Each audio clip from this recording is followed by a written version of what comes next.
Well met, everyone. I am Rich the Lich, and today I'm talking about the bad guys. I'm going to talk you through a little bit of my process and maybe some things to just think about when you're creating a villain. Earlier today, I watched the latest trailer for Joker with Joaquin Phoenix, and it got the wheels turning, and I thought I'd make a video about villain design, villain creation. Whether this villain is going to be something that is a part of your long-term ongoing campaign, whether it's a part of a module, maybe even just a one-shot or one or two adventures. You want to kind of think through a couple of these things, but even though I say that, please understand, as with anything else, I'm just one dude. These are my experiences, my thoughts. If something here kind of resonates with you, take it, twist it, run with it, make it fit in your world. It's just my thoughts. They're not the best way, the only way, the right way, so on and so forth, right? But let's jump into it. First off, here's a couple of villains. Well, more than a couple. I'm just going to flash them on screen very quickly for you. I'll just sit back and watch just as you do.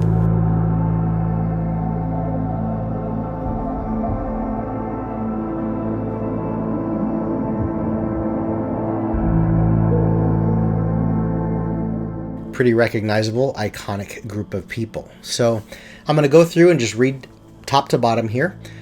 This is not in any particular order, it's just how I wrote it, but I'm going to talk through these points, and hopefully these things might just help you in creating a really awesome villain. So first and foremost, I want to go over the fact of what I call no tank and spank, right? I think that comes from video game terms. The idea of how do you beat a certain boss or encounter. You take the guy that has the best armor, the most damage mitigation, the most survivable character, you throw him in front of the guy, you draw what's called aggro, you taunt him, you get the monster to only attack him. So that way the monster does not attack the more vulnerable damage dealers and those in the back, and you just keep hitting that guy back and forth, keeping that tank alive until the monster's dead. No tank and spank. Don't have your villain be something that is just an entire, a bucket of hit points. Don't have your villain just be something that is just obscene amounts of AC. First thing you always want to think through when you're on any of these, it's a villain. So it's something that your PCs, it's not just a random encounter. It's not just a random monster. Even if it's a even if it's a well-described monster and something that you put a lot of effort and energy into. Maybe you spent 30 hours painting this awesome thing. If it's just a boss fight, that can still be very different than a villain. A villain is something that is reoccurring. It's something that keeps showing him, herself, itself. It keeps presenting a problem to the players. It's something that will typically, and we'll go over it through the list, that will reveal themselves to the players, and the players can't do anything about it. And they just keep coming back. So what happens is the players will have time and will spend energy and effort to prepare for the climactic battle with this villain.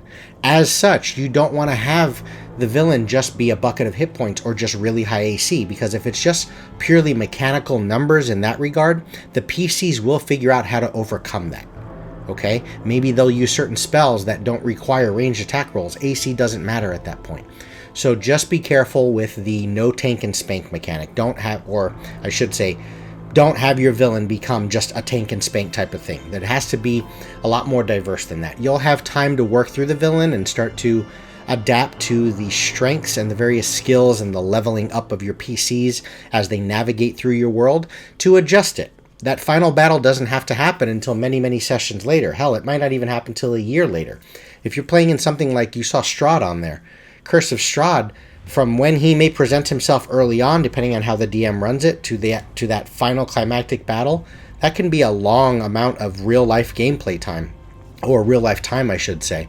So you'll have time to make some adjustments to make sure that it's not just sort of a tank and spank type of thing. Agenda, motives, wants, and fears. This is just to say that give your villain all of these things. They have to have a reason for doing what they do. More than just... We'll talk about the last one here, which is the fact of making him just purely evil. But what are the motivations? What are his goals and whatnot? Because what it does is it allows the PCs to kind of interact with the villain's followers, those that are assisting the villain, others that are afraid of the villain as well. Perhaps the PCs find that the villain is a common enemy with someone else. So it just allows a lot of depth and layers of intrigue, investigation. And this kind of can tie into the Tank Spank. The villain is not just a roll initiative combat fight. Sure, you can kind of have the culmination of the development of this villain come down into some cool Dwarven Forge battle terrain and a cool painted miniature and roll initiative, let's do it. But the, what is the word, machinations? All the gears and the twisting and turning of things that occur before that happens can run the gamut of investigation. PCs need to find new NPCs, they need to talk to people, they need to learn a little more about it. So make sure your villain has just all those different layers of depth to him. It makes him feel like a living, breathing thing, even if it's not a living, breathing thing. Next, give your villain a get out of jail free card, some sort of escape mechanism. This allows you to have him be him. I keep saying him. It can be he, she, it, creature, whatever, right? It can just be an entity, like just the thought of something that will later manifest into something your PCs can actually fight. But have your villain have the ability to kind of be a recurring thing in that you can put him into battle and have them fight the PCs when maybe it's not advantageous to the villain. Just to have him there.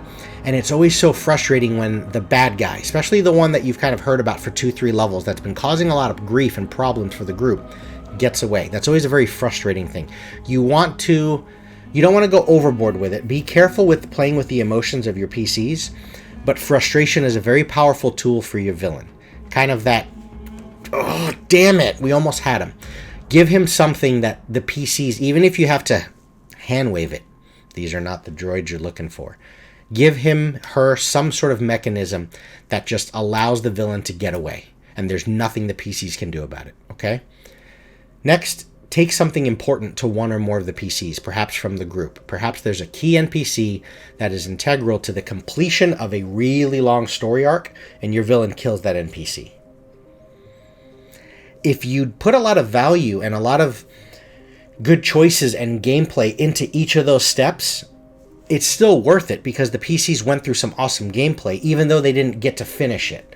So, that's something you have to know your group. You have to know what your strengths and weaknesses as a dungeon master are. But that's an example. Another thing you can do, of course, is just the simple target someone.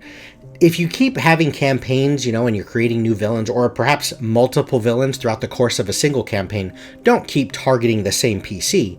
But your fighter has a legendary or a blade that was handed down from his father, his last words when his father died, and it's important to him. And now the fighter has taken it, and he's had dwarves be able to use it in the creation process of making it a magic item so that he never has to replace it.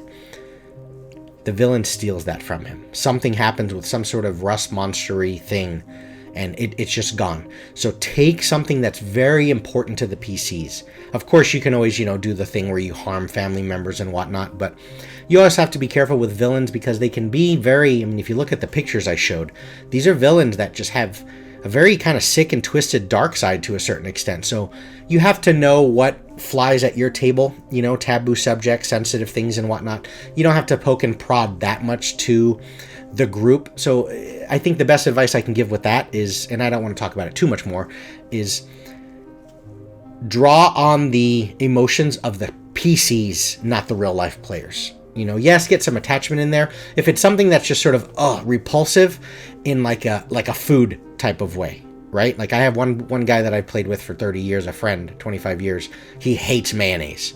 So any descriptor that involves anything where you hear the sound of mayonnaise in a balloon, popping, it's gross, it hits that player, and it makes him feel repulsed, but it's not something that gets personal in any way, right? So just be careful with things like that.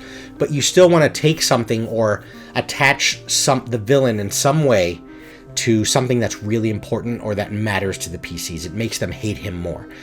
Build that hate for this one individual. Next, you want to make sure that the villain pops up early when it is well beyond the capabilities of the PCs. Have your CR22 villain pop up when the PCs are level 2. You don't need the escape mechanism in this particular case. In this one, though, you need to kind of throw a bone to the PCs. You need to make sure they have a way out, or because of the various motivations, the villain, maybe he's got some fears as well, right? The villain doesn't want to get captured by the guard. The last thing he wants to do, I'm thinking of Dominic Toretto from Fast and the Furious, Vin Diesel. He talks about something about he does this, this, and that, but he will never go back to prison again, right? So if you have this villain engage the PCs in town, and then the city guard approaches and breaks up the fight, the villain might be like, I'm out. I'm hands off here. I don't want to cause any more ruckus and kill the PCs here. I could, but I don't want to because I don't want to deal with the local law enforcement, whatever, and so on, right? So have the villain pop up early. That way it just becomes this reoccurring thing. Again, have the villain become an annoyance, just a thorn in their side for perhaps the length of the entire campaign. Okay? It also gives the PCs a bit of a helpless feeling of ensuring that this villain outshines you. Make them more valuable to the impact, I guess, on the world. You know, have the villain's actions and his nefarious deeds have more of an impact than whatever the hell the PCs are trying to do, okay? Next one, there's 2 left. Find out what rules the PCs play by and make sure the villain does not play by those exact same rules. In military terms, you know, you can look at things like law of armed conflict, rules of engagement, you know? So say you have a paladin in the group. So find some specific things that the group, because it's going to, you know, there's going to be differences between one PC to the next. The rogue may have a lot less qualms about doing really shifty bad things, of course, than the lawful good paladin. But find something that the group as a general consensus sort of agrees to stand by of, we're not going to cross this line. And whatever that specific thing is, have the villain make sure that they do cross that line. Now, the villain may have, as similar to what I said with the whole I don't want to ever go to jail, the villain may have their own cautious or their own lines that they won't cross either. But find the ones that stick to the PCs. If it's I will not, you know, the paladin says, we do not kill innocents, or we do not fight in a church. Have the villain attack in a church, you know, attack those specific rules. And it also just, again, it enforces the frustration. It builds the hate for the villain.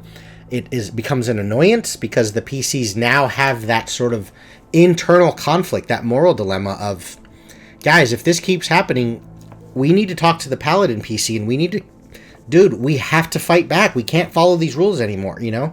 And you want to build that. That's what creates, when you start getting, you don't want to take the table too far with infighting, but when you start creating a lot of conflict within the group as a result of something the villain's doing, the villain starts to really become more than just a tough fight. It becomes truly a villain. And the last one is, I do believe you should make the villain evil for evil's sake. No gray area there. Yes, there's motivations. Yes, there's reasons why. But I don't like to have, you know, the villain truly be something that eventually the players might, you know, sympathize with. It's none of that. It's just the villain at the end of the day is absolutely horrible. You know, he's just a very evil thing. It's the only way that you can ensure that you have hate that's built up over time. You never want that hate to have sort of a stagnant moment where for just a moment, one or two of the PCs, you know, kind of fall into the, well, I don't know. I mean, I'm starting to kind of like him. Yeah, they may respect him. Handsome Jack is one from Borderlands. A immensely entertaining and humorous character, but the dude was an asshole. So make sure your villain is a dick just to be a dick, okay? So that's about all I have. You know, there's just, 1, 2, 3, 4, 5, 6, 7 points to kind of think through. It's a good, nice number to just think through. As I said, it's not the best way, the only way, the right way, but maybe there's something here. And the other interesting thing is if you just take maybe a few of these points and attach these to just sort of normal monsters, maybe they don't become a villain, but they become a more compelling obstacle for your PCs to overcome. That's all I have for you folks. Thanks everyone for watching, and take care.